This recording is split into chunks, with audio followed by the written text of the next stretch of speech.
senior HR leaders, one of the topics that comes up is who should HR report to? Should you report to the COO, the CEO, or the CFO? My first response to that is it's a silly conversation, is you don't get a choice.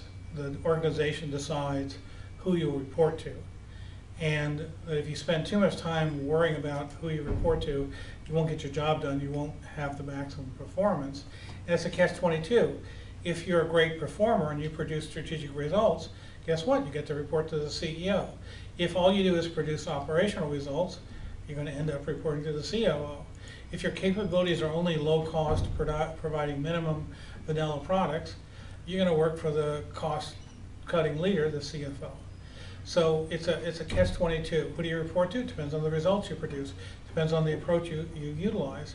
Depends on your capabilities and your goals. I wouldn't worry about who I was going to report to. I'd worry about the criteria that it took to report to that person and say, well, how do I meet? And a CEO obviously is a higher level criteria to meet.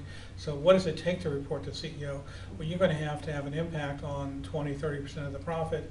You're going to have to show that you're strategic. You're going to have to show that you give a competitive advantage, or otherwise they're not going to consider it. Whichever one you report to, that doesn't mean you're exempt from impressing the others. So if you report to the CFO and they want finance, the CEO still wants strategic results, and the operational people in the COO want that. So you're not exempt. You're going to have to meet their criteria. So I recommend you find out what it takes to get funding or get support from the CEO, the COO, and CFO, and whichever one you report to, you still have to impress those other ones. You have to know what it takes. And those criteria are different. We've assembled those criteria, and I assure you, CEOs want top line growth, CFOs want bottom line. You want to try to impact their business goals, or more importantly, their bonus criteria. So wherever you report to, find out what they get a bonus on. And managers always say they care about people, but they care about their bonus more. And so if you know their bonus criteria, you can manage to those.